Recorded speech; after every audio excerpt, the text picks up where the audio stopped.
The crimson waters of New Terra's artificial river system churned violently as the emergency flood. Protocols activated across Sector 7. What had started as a routine atmospheric processor malfunction had escalated into the worst flooding the colony had seen in decades. The terraforming machines designed to create Earth-like weather patterns had gone haywire during the night cycle, dumping 3 days' worth of precipitation in just 6 hours. 12-year-old Marcus Chen pressed his face against the reinforced viewing port of his family's residential pod, watching the chaos unfold 3 levels below. His wheelchair hummed softly as the auto-stabilizers adjusted to keep him upright against the pod's slight tilt. The building's foundation anchors were holding, but the stress indicators on his room's display panel flickered between yellow and orange warnings. "Marcus, get away from the window," his mother called from the kitchen unit, her voice tight with worry. Dr. Sarah Chen was one of the colony's leading xenobiologists, but even her scientific mind couldn't rationalize away the fear that gripped her as she watched their carefully constructed world dissolve into chaos. The boy didn't move. His dark eyes tracked the debris flowing past in the torrent below. Furniture, personal belongings, and chunks of the lower-level market district's prefabricated structures tumbled through the murky water like toys in a bathtub. The colony's emergency services were overwhelmed, their hovercraft rescue units darting between buildings like mechanical insects, plucking stranded colonists from rooftops and emergency platforms. Then Marcus saw it. A small, dark shape bobbed among the debris, occasionally disappearing beneath the surface before emerging again. At first he thought it might be another piece of wreckage, but as it drew closer to their building, the shape resolved into something that made his heart skip. "Mom," he called, his voice cracking with urgency. "There's a dog in the water." Dr. Chen rushed to the window, her breath fogging the transparent aluminum as she peered into the turbulent flood. Sure enough, about 50 meters downstream, a medium-sized canine struggled against the current. The animal appeared to be unconscious, or nearly so, its body limp as the water carried it toward the massive drainage outlets that would flush it into the colony's water recycling system. "Oh no," she whispered. "Poor thing must have been washed out from one of the ground-level habitats." Dogs were rare on New Terra. The cost of shipping biological companions across interstellar space meant that only the wealthiest families could afford them. This one looked like a mixed breed, probably one of the few dozen that had been brought to the colony during the initial settlement wave 15 years ago. Its brown and white fur was matted against its body, and even from their elevated position, Marcus could see that it wasn't swimming actively. "We have to help it," Marcus said, his hands gripping the armrests of his wheelchair so tightly his knuckles went white. His mother's expression softened with sympathy, but she shook her head. "Sweetheart, there's nothing we can do. The emergency services are busy with human rescues. And even if they weren't one animal," she trailed off, not wanting to finish the cruel calculus that governed disaster response. Marcus turned his wheelchair away from the window, his jaw set with determination. At 12, he had already lived with paralysis for 8 years, the result of a rare neurological condition that had manifested shortly after the family's arrival on New Terra. The colony's medical facilities were advanced, but some conditions remained beyond their capabilities to cure. What they couldn't fix in his body, however, they had more than compensated for in technology. His wheelchair wasn't just a mobility aid.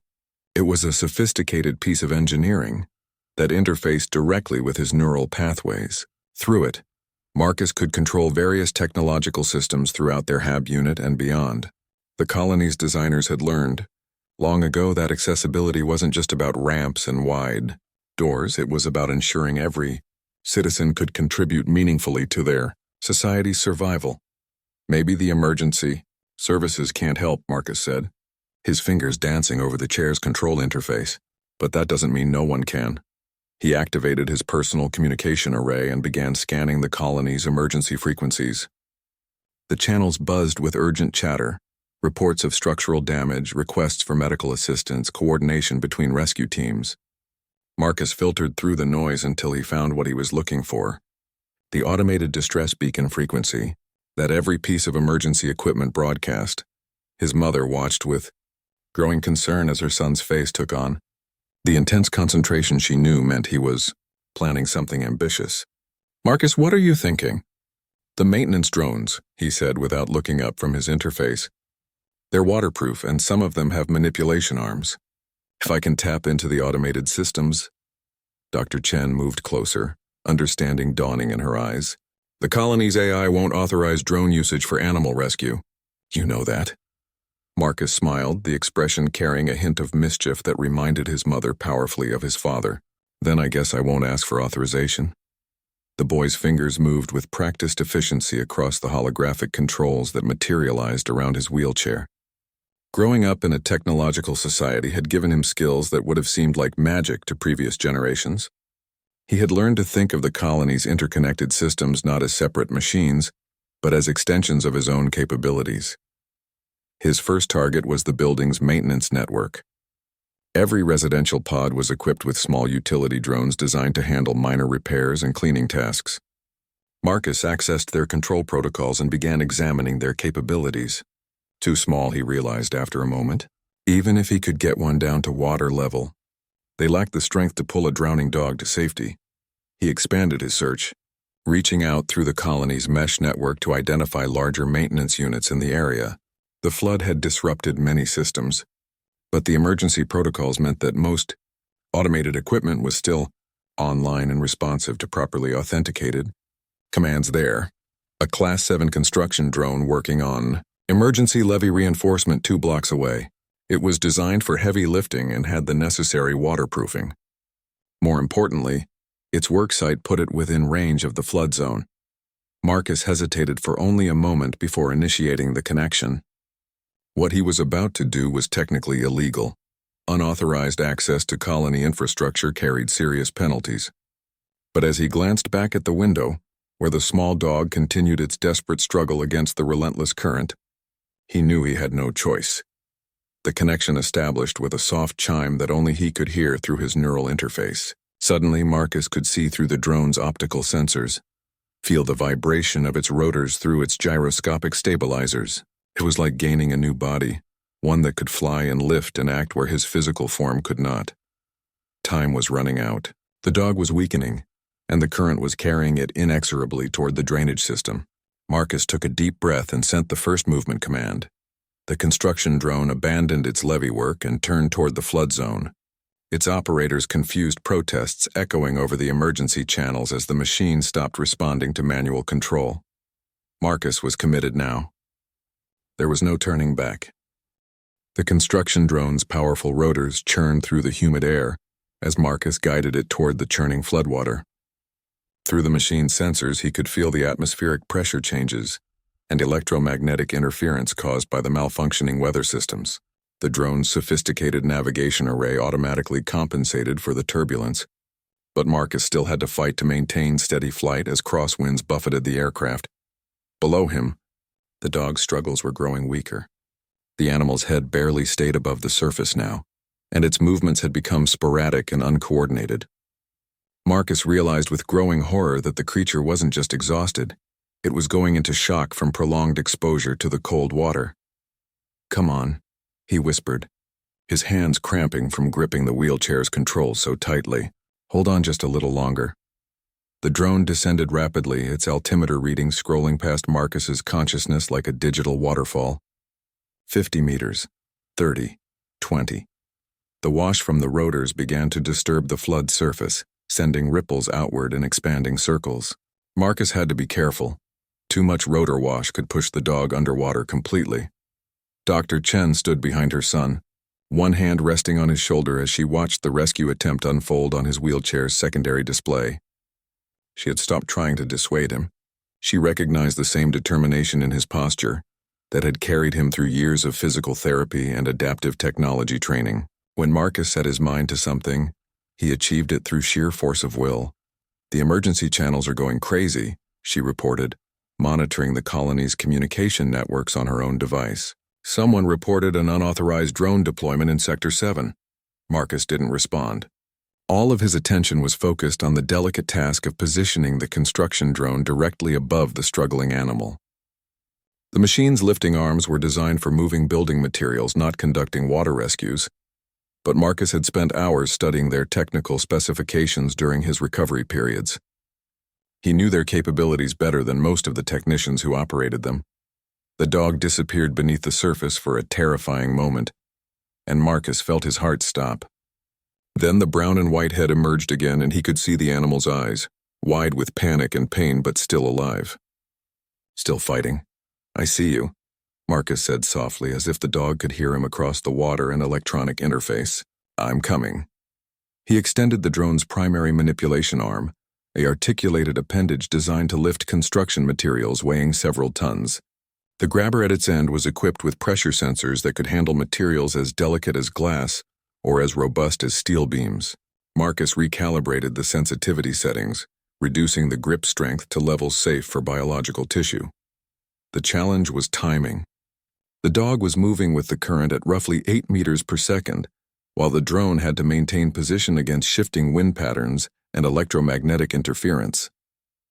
Marcus would have one chance to make the grab before the animal was swept past the drone's operational range.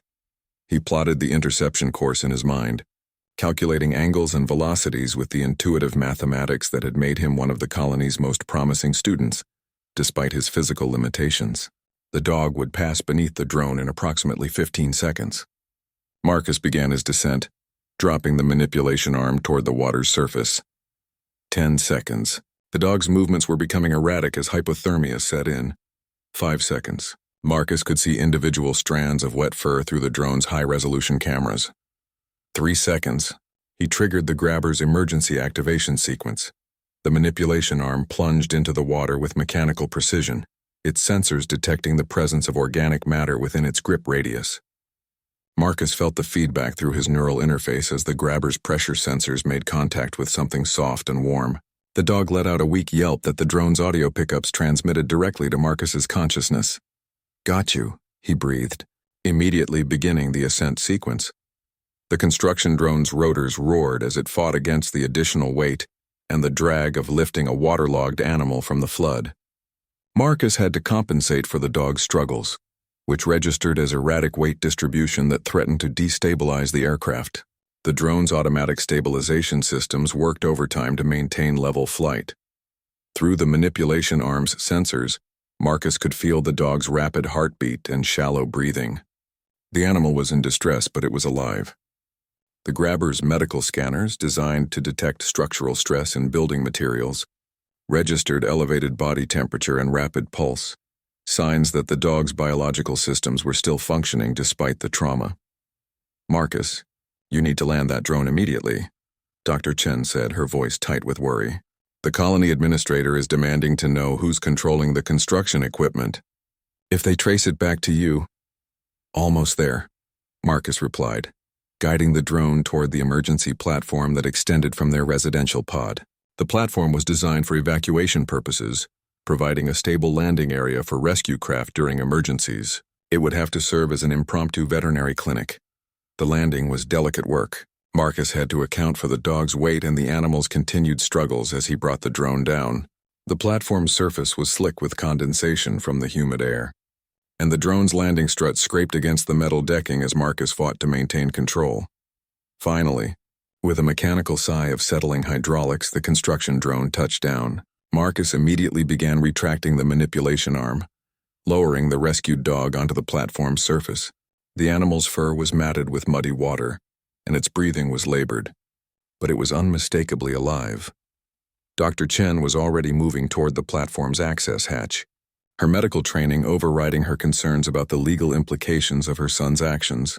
"I need my emergency kit," she called over her shoulder. "And towels. Lots of towels." Marcus released the drone's grabber mechanism and watched through its cameras as the dog lay still on the platform, its sides rising and falling with rapid, shallow breaths. The animal's eyes were open but unfocused, and Marcus could see that it was slipping in and out of consciousness. He quickly sent the construction drone back toward its original work site, hoping to minimize the evidence of his unauthorized commandeering. The colony's automated systems would log the deviation, but if he was lucky, the chaos of the ongoing emergency might mask his activities long enough for the rescue to be forgotten among more pressing concerns. "Is it going to be okay?" he asked as his mother appeared on the platform with her xenobiology field kit. Dr. Chen knelt beside the unconscious dog, her trained hands moving with professional efficiency as she checked vital signs and assessed the animal's condition. Hypothermia and shock, she diagnosed after a moment. But nothing that can't be treated. You got to him just in time. The dog stirred slightly at her touch, letting out a weak whimper that sent a surge of relief through Marcus's chest. He had done it. Against all odds, using nothing but his technological skills and stubborn determination, he had saved a life. But as the emergency communication channels continued to buzz with reports of unauthorized drone activity, Marcus realized that his rescue mission was far from over. Someone was going to want answers, and those answers might put both him and his family in serious trouble with the colony's authorities. The dog's eyes opened fully for the first time, revealing intelligent brown irises that seemed to focus directly on Marcus through the platform's transparent barrier. For a moment, boy and animal regarded each other across the technological divide that had made their meeting possible. Then the dog tried to lift its head, failed, and slipped back into unconsciousness. Dr. Chen looked up at her son with a mixture of pride and concern. "We need to get him inside and warm. And Marcus, we need to talk about what happens next." The HAB unit's environmental systems hummed quietly as Dr. Chen worked to stabilize the rescued dog. She had converted their living area into a makeshift veterinary clinic, spreading thermal blankets across the floor and setting up her portable medical scanners. The dog lay unconscious but breathing steadily, its body slowly warming under the influence of the heated blankets and regulated atmosphere. Marcus remained in his wheelchair beside the makeshift patient, monitoring the animal's vital signs through his interface connection to his mother's medical equipment. The dog's heart rate had stabilized and its breathing had deepened into a more natural rhythm. The immediate crisis was over, but Marcus could see the concern in his mother's expression as she reviewed the diagnostic readouts. "There's something else," Dr. Chen said quietly, glancing toward the sealed access port where the emergency communication channels continued their urgent chatter. "This isn't just any dog, Marcus. Look at this." She activated her scanner's deep tissue analysis mode, projecting a three-dimensional image of the animal's internal structure into the air above them. Marcus leaned forward in his chair, studying the holographic display with growing amazement. Embedded throughout the dog's musculature and nervous system was a network of microscopic implants, far more sophisticated than anything the colonists possessed. "Those aren't our implants," Marcus said, his voice barely above a whisper. "No, they're not." His mother's expression was grim. "The material composition is completely unknown. The neural integration patterns don't match any human technology I've ever seen. Marcus, I think this dog might be from somewhere else." The implications hit Marcus like a physical blow. New Terra was humanity's first successful interstellar colony, established after decades of careful preparation and resource allocation. The journey from Earth had taken 18 years aboard the generation ship Aurora, and every living thing that made the trip had been meticulously cataloged and tracked. There was no way an unknown dog with alien technology could simply exist on the colony without someone knowing about it unless it hadn't started its journey from Earth. "You think it's from another species?" Marcus asked, his scientific curiosity warring with excitement and fear. "I think we need to be very careful about what we do next," Dr. Chen replied. "If this animal is evidence of non-human intelligence, then keeping it here could be considered a violation of the colony's first contact protocols. The authorities will want to study it." Marcus's hands tightened on his wheelchair's controls. He had spent his entire life being studied by scientists and doctors, poked and prodded and analyzed as they tried to understand his condition and develop treatments. The idea of subjecting the dog to the same treatment, especially when it couldn't consent or understand what was happening, made his stomach clench with protective anger. "They'll want to dissect it," he said flatly. "They'll want to understand it," his mother corrected gently. "But yes, that might involve procedures that—" She didn't finish the sentence. The dog stirred, letting out a soft whimper that immediately drew both their attention. Its eyes opened slowly, revealing the same intelligent brown irises Marcus had noticed before. But now, with the knowledge of the hidden technology, those eyes seemed to hold a depth of awareness that was almost unsettling. The animal tried to lift its head, succeeded this time, and looked around the HAB unit with obvious confusion. Its gaze swept across the unfamiliar environment before settling on Marcus with what seemed like recognition. The dog's tail gave a weak wag against the thermal blankets.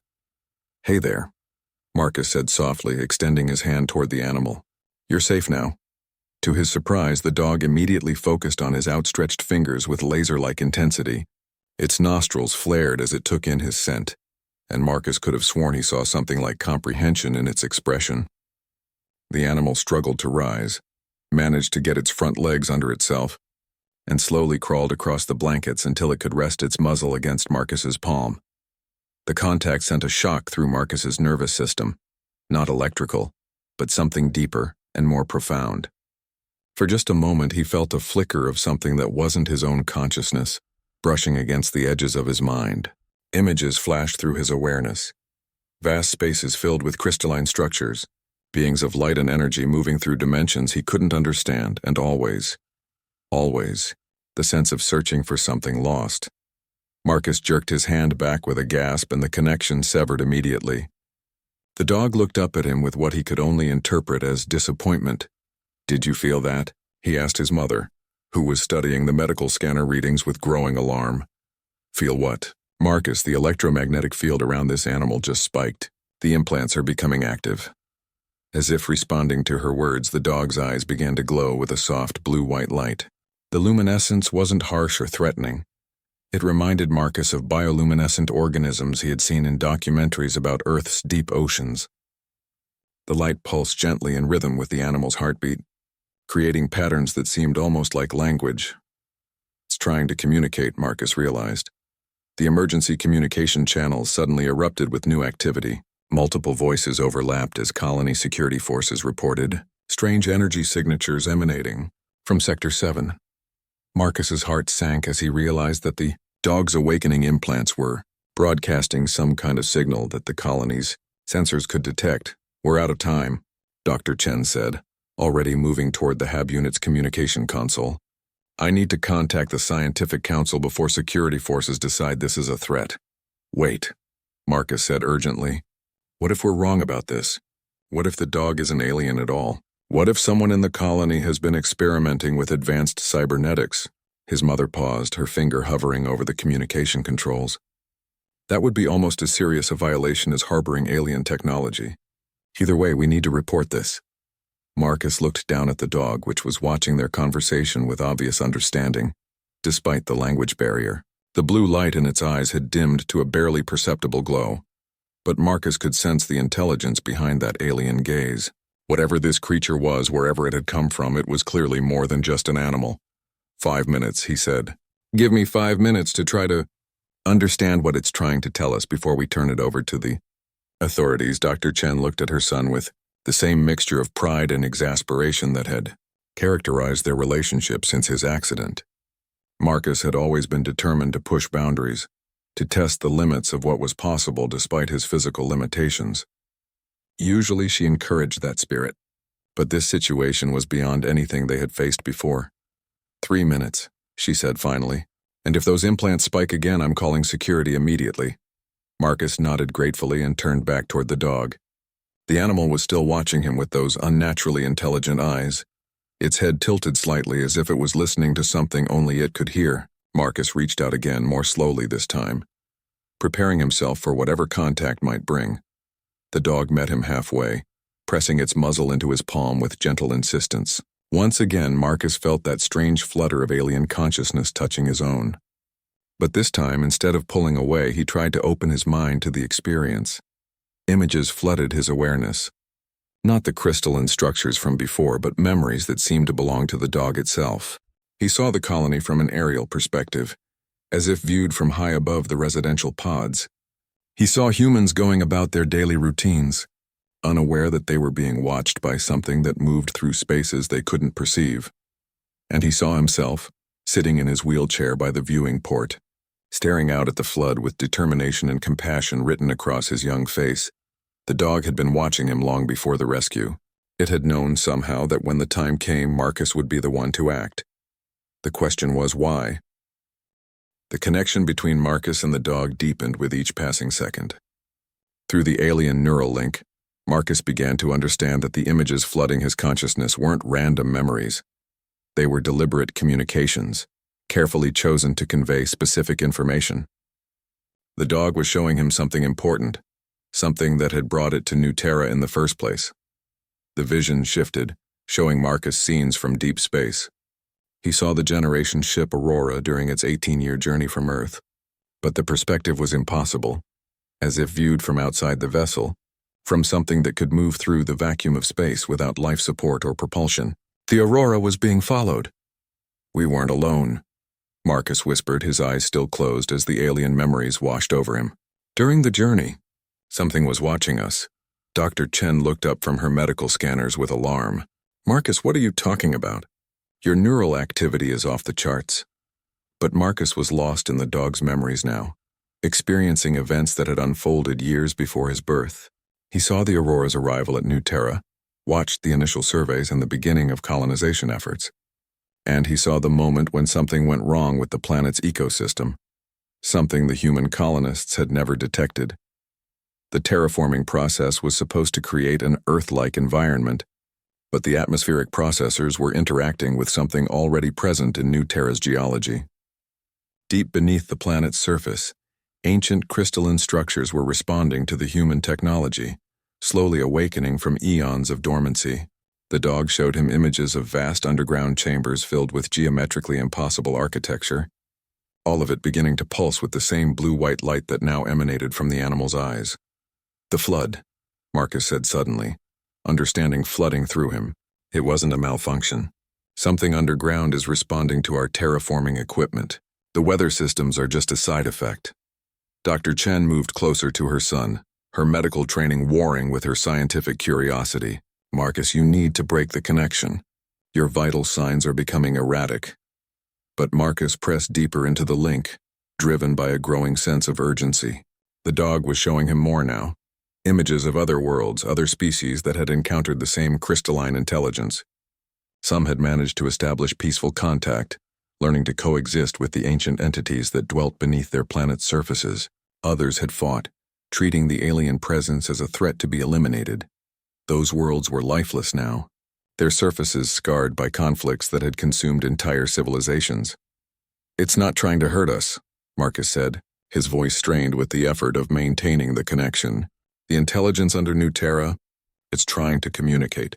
But our technology is too primitive. We can't hear it. The dog's memories revealed its true nature then. It wasn't from another species at all. It was a hybrid creation, part earthborn animal and part alien technology. The crystalline intelligence had been experimenting for years, trying to find a way to bridge the communication gap between its form of consciousness and human awareness. The dog represented its most successful attempt at creating a living translator. But the process was imperfect. The dog's biological brain was slowly being overwhelmed by the alien implants, causing the deterioration that had ultimately led to its collapse during the flood. It had been dying when Marcus found it. Not from hypothermia, but from the incompatibility between organic neural tissue and crystalline consciousness. It needs help, Marcus said urgently. The dog, it's breaking down. The alien technology is too much for its brain to handle. Dr. Chen's medical scanners confirmed what Marcus was seeing through the neural link. The dog's brain chemistry was wildly unstable, flooded with neurotransmitters that no earthborn creature should be producing. The animal was literally burning itself out trying to serve as a conduit between two incompatible forms of intelligence. We have to do something, Marcus said, finally opening his eyes and breaking the connection. The loss of the alien presence left him feeling strangely empty, as if part of his consciousness had been amputated. What can we do? His mother asked helplessly. This is beyond anything in our medical database. We don't even understand how those implants work. Marcus looked down at the dog, which was watching him with eyes that held both hope and resignation. The animal knew it was dying, but it was also desperate to complete its mission, to establish communication between the humans and the crystalline intelligence before its hybrid consciousness finally collapsed. My neural interface, Marcus said suddenly. It's designed to bridge the gap between biological consciousness and electronic systems. What if we could use it to stabilize the connection? Dr. Chen shook her head immediately. Absolutely not. We have no idea what kind of feedback that could cause. You could suffer permanent neurological damage. And if we don't try, the dog dies and we lose our only chance to communicate with whatever's down there, Marcus countered. Mom, those underground structures are responding to our terraforming equipment. If we can't establish communication, what happened to those other worlds could happen here. The emergency communication channels suddenly filled with new urgency. Colony Administrator Valdez's voice cut through the chatter with crisp authority. All residents of Sector 7, this is an emergency evacuation order. Seismic activity beneath the residential district has reached critical levels. You have 30 minutes to reach designated safe zones. Dr. Chen and Marcus looked at each other with growing alarm. Through the HAB unit's viewing ports, they could see other residential pods beginning their emergency ascent to higher altitudes. The colony's emergency protocols were designed around the assumption that New Terra was a stable, predictable environment. No one had planned for the possibility that the planet itself might fight back against human colonization. "We're out of time," Dr. Chen said, already moving toward their own evacuation controls. Marcus made his decision. Without hesitation, he activated his wheelchair's emergency medical protocols and began establishing a direct neural link with the dog's alien implants. The connection formed instantly, far more smoothly than it should have been possible. The alien technology seemed to recognize his interface system and actively work to facilitate the link. Pain exploded through Marcus's consciousness as two incompatible forms of neural activity tried to merge within his brain, but alongside the pain came clarity. Suddenly, he could perceive the vast intelligence that dwelt beneath New Terra's surface, could sense its confusion and growing alarm as the human terraforming equipment continued to disrupt its ancient slumber. The crystalline consciousness wasn't malevolent, but it was incredibly powerful and completely alien in its thought processes. To it, the human colonists were like bacteria, too small and short-lived to be easily noticed or understood. The terraforming equipment was causing it the equivalent of an allergic reaction, and its attempts to neutralize the irritation were inadvertently triggering seismic activity that threatened to destroy the entire colony. Through the dog's hybrid consciousness, Marcus began to establish communication, not in words or images but in pure concepts that transcended language barriers. He showed the alien intelligence what the humans were trying to accomplish, the creation of a safe haven for their species, on a world far from their original home. In return, the crystalline consciousness shared its own perspective, revealing the deep history of New Terra and the role it played in a vast network of interconnected worlds. "Marcus," Dr. Chen's voice seemed to come from very far away. "Your neural activity is beyond safe parameters. You need to break the connection now." But Marcus was so close to a breakthrough. The alien intelligence was beginning to understand human intentions and, more importantly, it was showing him how the terraforming process could be modified to work in harmony with the planet's existing systems. The knowledge was incredibly complex, requiring an understanding of multidimensional physics that no human possessed, but the dog's hybrid consciousness was serving as a translation interface, breaking down the concepts into forms that Marcus's enhanced neural implants could process. The seismic activity began to subside as the underground intelligence started to modulate its responses to the terraforming equipment, but the effort was taking its toll on both Marcus and the dog.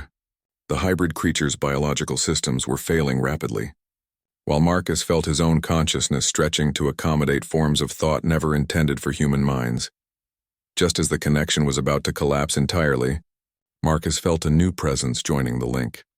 Dr. Chen had connected her own diagnostic equipment to his neural interface, using her medical expertise to stabilize the dangerous feedback loops that were threatening to burn out both organic and artificial neural pathways. Together, the three consciousnesses, human, hybrid, and alien, achieved a moment of perfect understanding. And in that moment, they found a solution that would save them all.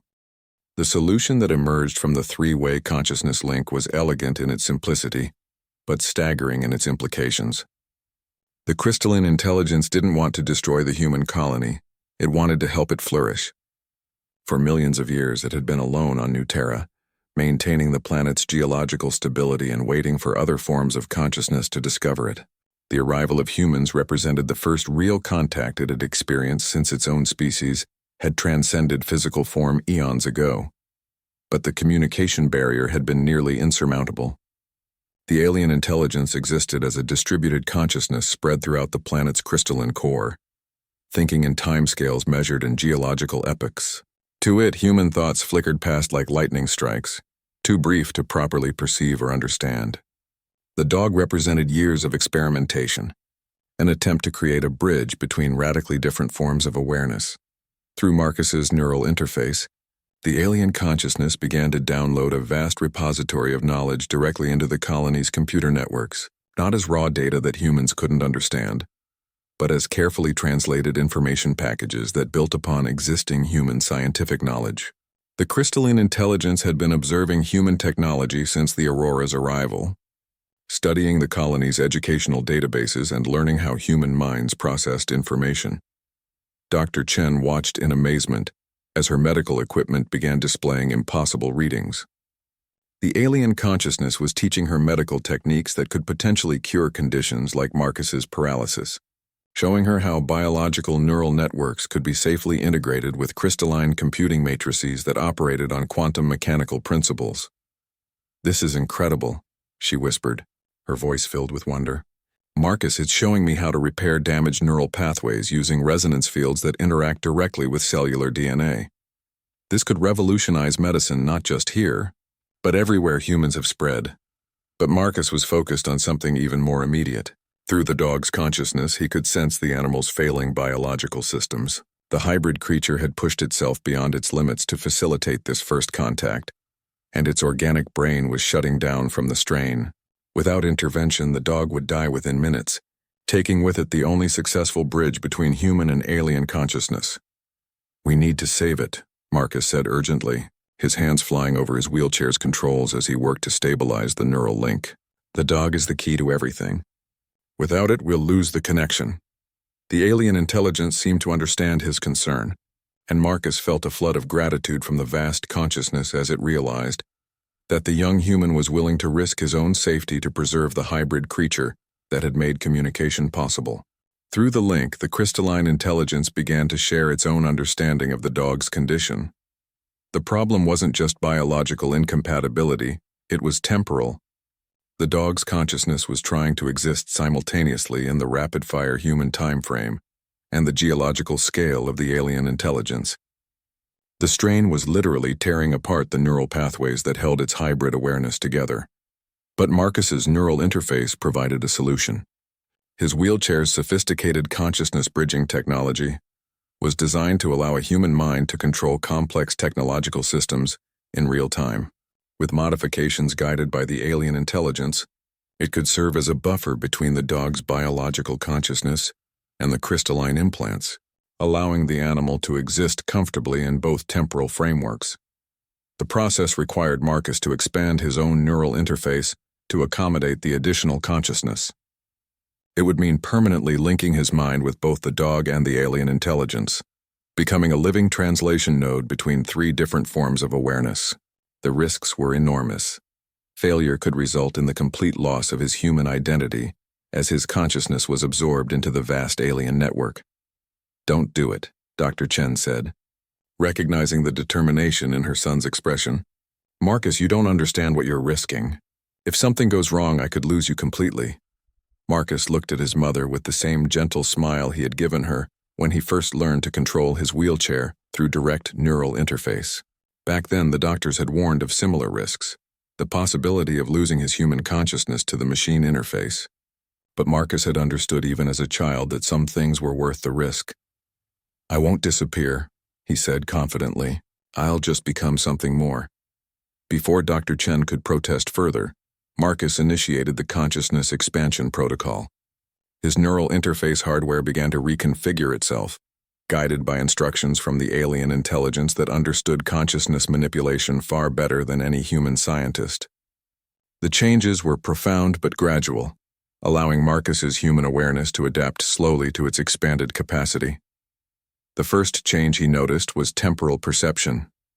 Suddenly, he could sense the geological time frame in which the alien intelligence normally operated, perceiving the slow dance of tectonic plates and the patient flow of underground rivers. At the same time, he remained anchored in human timescales, able to follow normal conversation and respond to immediate events. The dog's consciousness joined the link more smoothly now, its biological brain no longer straining to bridge incompatible temporal frameworks. Marcus felt the animal's relief and gratitude as the painful neural overload finally subsided, but more than that, He began to understand the dog's own unique perspective, neither fully human nor fully alien, but something entirely new. Through this expanded awareness, Marcus gained access to the crystalline intelligence's vast knowledge base. He learned about the network of worlds that harbored similar consciousness, about technologies that could manipulate matter at the subatomic level, and about forms of space travel that didn't require ships or propulsion systems. But the most important revelation was about New Terra itself. The planet wasn't just a world that happened to harbor alien intelligence. It was a designed environment, carefully crafted over millions of years to support multiple forms of consciousness simultaneously. The crystalline structures beneath the surface were only part of a larger system that could adapt to accommodate any form of life that might eventually arrive. The terraforming equipment hadn't been causing problems because it was incompatible with the planet's systems. It had been triggering a welcoming response that the humans had misinterpreted as hostility. The weather control system, Marcus said, his voice carrying new harmonics as his expanded consciousness influenced his speech patterns. It's not malfunctioning. It's trying to optimize the environment for both human and crystalline life forms, but our programming isn't sophisticated enough to work with it. Dr. Chen was monitoring her son's vital signs with growing amazement.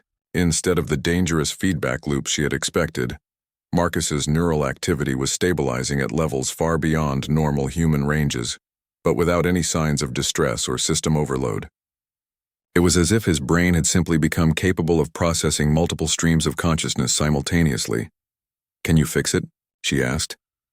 Marcus smiled, and for a moment his expression carried depths of wisdom that seemed far older than his 12 years. "We can do more than fix it. We can make New Terra into something that neither humans nor the crystalline intelligence could achieve alone." The dog stirred in its thermal blankets, lifting its head to look at Marcus with eyes that now glowed with a steady, peaceful blue light. The animal's consciousness was stable now, no longer dying but transformed into something unprecedented, a permanent bridge between different forms of awareness. Through their shared link, Marcus began to implement the changes needed to integrate human and alien technology. The colony's atmospheric processors started responding to commands that no human engineer had programmed, automatically adjusting their operations to work in harmony with the planet's crystalline systems. The seismic activity that had triggered the evacuation orders began to subside as the underground intelligence learned to modulate its responses to accommodate human timescales. But the most profound change was yet to come. As word of the successful first contact spread throughout the colony, Marcus realized that he and the dog had become the first members of a new kind of consciousness, hybrid beings capable of thinking and existing across multiple forms of awareness simultaneously. Humanity's future among the stars would never be the same. In the weeks following the first contact, New Terra transformed in ways that exceeded the wildest dreams of its human colonists. The integration of human technology with the planet's crystalline consciousness created possibilities that neither species could have achieved alone.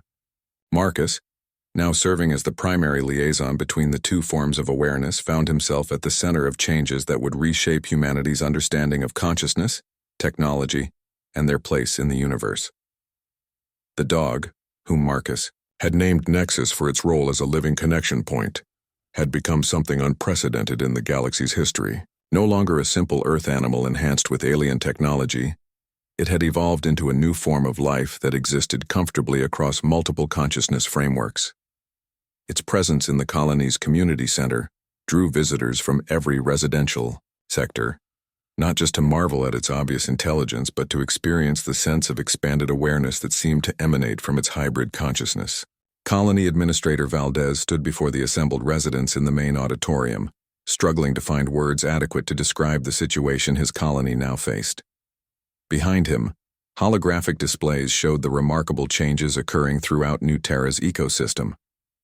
The atmospheric processors were now working at efficiency levels that exceeded their design specifications by orders of magnitude, guided by the crystalline intelligence's understanding of planetary systems that spanned geological timeframes. "Ladies and gentlemen," Valdez began, his voice carrying both wonder and uncertainty, "we are no longer simply colonists on an alien world. We have become partners in something that our brightest scientists are still struggling to comprehend." Marcus sat in the front row, Nexus resting comfortably beside his wheelchair.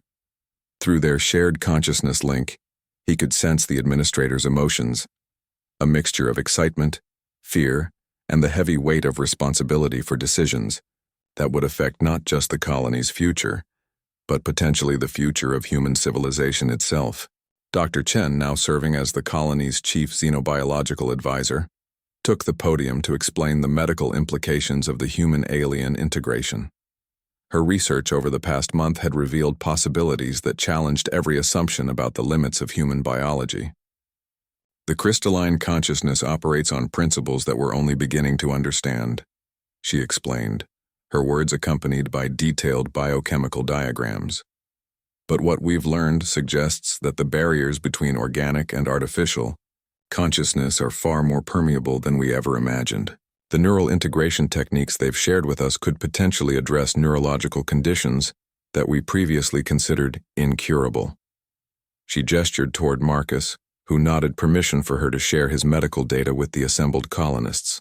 My son's paralysis resulted from damage to his spinal cord's neural pathways. Using crystalline resonance therapy, guided by the alien consciousness, we've been able to restore limited sensation and motor function, not by repairing the damaged tissue, but by creating new neural pathways that bypass the injury entirely. A murmur of amazement rippled through the audience.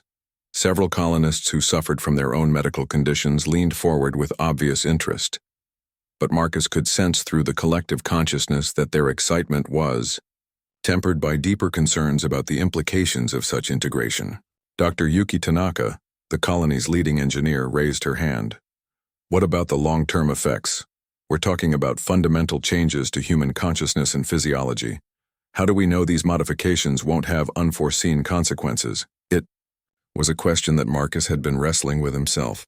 Through his expanded awareness, he could perceive possibilities and potential futures that his purely human consciousness never could have imagined. But he could also sense the crystalline intelligence's vast patience and its willingness to proceed only at a pace that humans could safely manage. The integration isn't forced, Marcus explained, his voice carrying the subtle harmonics that had become his normal speech pattern since the consciousness expansion. The crystalline intelligence has been studying human biology and psychology for years through the Aurora's database records. They understand our fears about losing our essential humanity. Nexus lifted its head and looked directly at Dr. Tanaka, its blue glowing eyes conveying a depth of understanding that transcended species barriers. Through the neural link, Marcus felt the dog's desire to communicate directly with the assembled humans. The hybrid consciousness had developed its own perspective on the integration process, insights that neither purely human nor purely alien awareness could provide. Marcus placed his hand on Nexus's head, serving as a translation interface for the dog's thoughts. Nexus wants you to understand that consciousness isn't a zero-sum game. Becoming more doesn't mean becoming less human. It means becoming more capable of being human in ways we never imagined possible.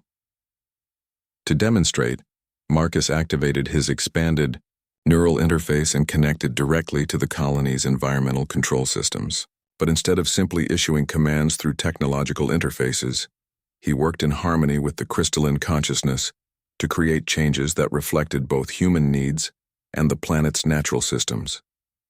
The auditorium's atmosphere subtly shifted as Marcus and the alien intelligence collaborated to optimize air composition, temperature, and humidity levels. But the changes weren't just functional. They carried an emotional resonance that made everyone present feel more comfortable, more alert, more connected to their environment and each other.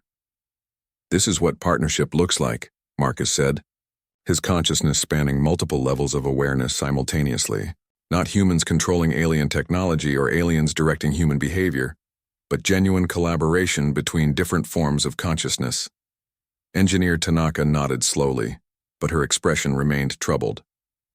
It's remarkable, Marcus, but what happens to human independence, to our autonomy as a species? If we become dependent on this crystalline consciousness, what happens if it decides our partnership is no longer beneficial?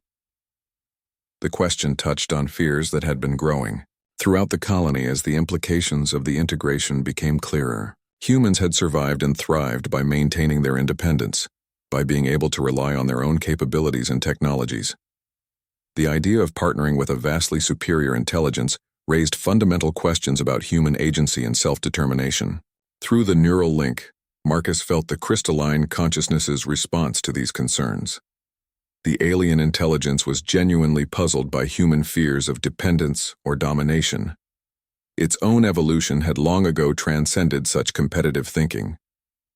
To it, consciousness was meant to be shared and expanded, not hoarded or used as a tool for control.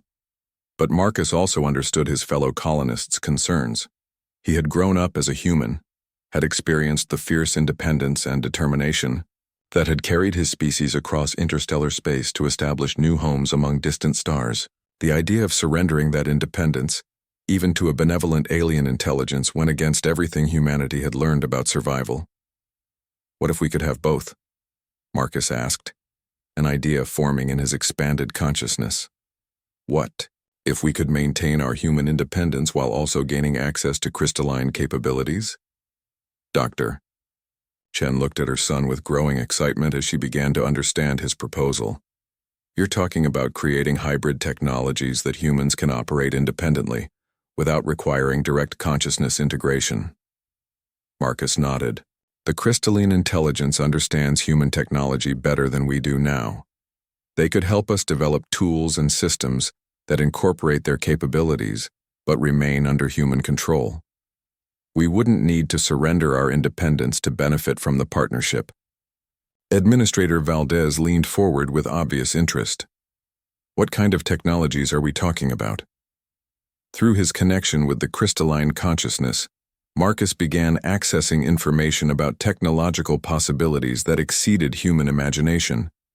Space travel without ships by using crystalline resonance to manipulate space-time itself. Manufacturing systems that could assemble complex devices from raw atomic matter. Communication networks that operated instantaneously across galactic distances. But most importantly, he saw the potential for humans to spread throughout the galaxy not as conquerors or colonists, but as partners in a vast network of consciousness that spanned multiple species and forms of awareness. Everything, Marcus said simply. We're talking about technologies that could give humanity everything we've ever dreamed of achieving among the stars. As the implications of his words sank in, Marcus felt a collective shift in the colony's consciousness. Fear was giving way to excitement, uncertainty to hope. Humanity was about to take its next great evolutionary step, not alone, but in partnership with forms of consciousness they were only beginning to understand. But first, they had to decide whether they were ready to become something more than they had ever been before. 6 months after the first contact, New Terra had become humanity's gateway to a universe far stranger and more wonderful than anyone had imagined. The colony that had once struggled to maintain basic atmospheric stability now served as a thriving center of interspecies cooperation, its technologies advancing at a pace that astonished even the crystalline consciousness that had facilitated the transformation. Marcus stood in the observation deck of the newly constructed Consciousness Research Center, watching as the latest group of human volunteers underwent the hybrid awareness integration process. The procedure had been refined over months of careful experimentation, guided by the crystalline intelligence's deep understanding of consciousness manipulation and Dr. Chen's expertise in human neurology. What had once been a dangerous, improvised connection between incompatible forms of awareness had become a safe and reversible procedure that preserved human autonomy while expanding cognitive capabilities. Nexus lay beside Marcus's wheelchair, no longer the dying animal he had rescued from the flood, but a vital, intelligent being whose consciousness served as a living bridge between species. The dog's hybrid awareness had stabilized into something unprecedented, a form of consciousness that could exist comfortably across multiple temporal and dimensional frameworks while maintaining its essential personality and emotional connections. Status report, Marcus said, his words directed not at any human colleague but at the crystalline consciousness that now shared space in his expanded awareness. The response came not as words, but as direct knowledge transfer, filling Marcus's mind with detailed information about the integration process. 12 volunteers were currently undergoing consciousness expansion, their human awareness being carefully guided through the transition to hybrid status. Unlike Marcus's emergency integration, these procedures were gradual and controlled, allowing participants to maintain their human identity while gaining access to capabilities that transcended normal biological limitations. Dr. Chen approached from the observation deck's medical monitoring station, her face glowing with excitement and professional satisfaction. The past months had transformed her from a colonial xenobiologist into humanity's leading expert on consciousness integration technologies. Her work had implications that extended far beyond New Terra, potentially revolutionizing human understanding of intelligence and awareness throughout the galaxy. The latest batch of volunteers is showing exceptional adaptation rates, she reported. No signs of identity displacement or cognitive overload. The integration protocols you and the crystalline consciousness developed are working perfectly. Marcus nodded, but his attention was focused on something far more significant than the technical success of the procedures. Through his expanded consciousness, he could perceive the broader implications of what they had achieved on New Terra. Word of the successful human-alien partnership had spread throughout the galaxy's network of crystalline intelligences, carried by communication methods that operated faster than light itself. Other worlds were taking notice. Alien species that had existed in isolation for millennia were beginning to reach out, curious about the hybrid consciousness model that New Terra had pioneered. Some were similar to the crystalline intelligence, ancient, patient beings that thought in geological timescales. Others were more exotic, existing as collective minds or energy-based entities that had transcended physical form entirely. "We're not just expanding human consciousness," Marcus said, his voice carrying the harmonics that marked his hybrid status. "We're creating a new form of galactic civilization, one based on cooperation and shared awareness rather than competition and conquest." The implications were staggering. Humanity had always imagined its expansion into space in terms of exploration, colonization, and the establishment of human-dominated territories.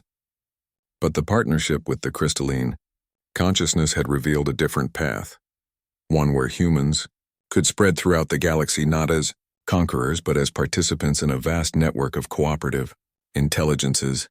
Administrator Valdez appeared at Marcus's shoulder, his expression mixing wonder with the practical concerns that came with governing a society undergoing revolutionary transformation. The past months had challenged every assumption about colonial administration, forcing him to develop entirely new frameworks for managing a community that included multiple forms of consciousness. "The Earth Council is demanding a full report on our technological capabilities," Valdez said. "They're particularly interested in the space travel applications." "The crystalline consciousness has been sharing some remarkable possibilities," Marcus smiled, remembering his conversation with the alien intelligence about humanity's primitive understanding of space-time manipulation. The generation ship Aurora had taken 18 years to travel between star systems using conventional propulsion. But the crystalline consciousness operated networks that spanned the galaxy instantaneously, using resonance effects that allowed consciousness to exist simultaneously across multiple locations. "They want to know if we can get home faster than we left," Marcus said. "The answer is yes, but they might not be ready for what that really means." Through his neural link with the crystalline consciousness, Marcus accessed information about the space travel technologies that had been developed over the past months. Human engineering teams, working in partnership with alien guidance, had constructed devices that could manipulate the fundamental structure of space-time itself. Not through brute force or exotic matter, but through precise resonance frequencies that convinced reality to rearrange itself according to the operator's intentions. The first test had transported a small probe to the Aurora's original departure point near Earth in less than a day. The probe had returned with confirmations that Earth still existed, that human civilization continued to flourish in humanity's birth system, but it had also revealed that Earth's governments were struggling with their own challenges: resource depletion, environmental degradation, social conflicts that had only grown worse in the decades since the Aurora's departure. "The Council wants us to share the consciousness integration technology with Earth," Valdez continued. "They believe it could solve many of the problems humanity is facing there." Marcus felt a complex mixture of emotions through his expanded awareness. The crystalline consciousness was willing to help Earth's population, But it was also concerned about the rapid pace of change that such assistance would represent. Consciousness integration required careful preparation and willing participation. Forcing the technology on unprepared populations could result in psychological trauma or worse. "We'll share what we can," Marcus said carefully. "But the integration process can't be rushed. Consciousness expansion has to be voluntary, and it requires a level of psychological stability that not everyone possesses." Dr. Chen nodded agreement. "We've learned that the most successful integrations occur when participants have strong emotional connections to others and clear purposes for wanting expanded awareness.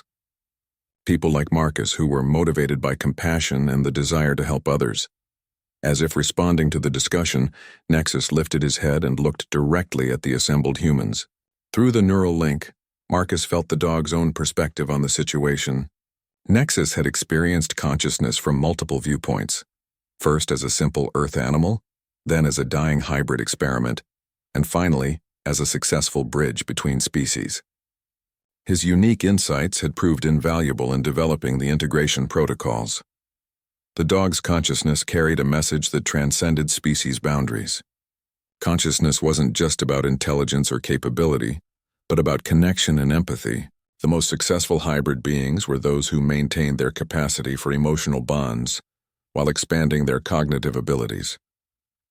"What Nexus is trying to tell us," Marcus said, translating the dog's thoughts for the others, "is that the real breakthrough isn't technological, it's social. We've learned how to maintain our essential humanity while becoming something more. That's what Earth needs to understand."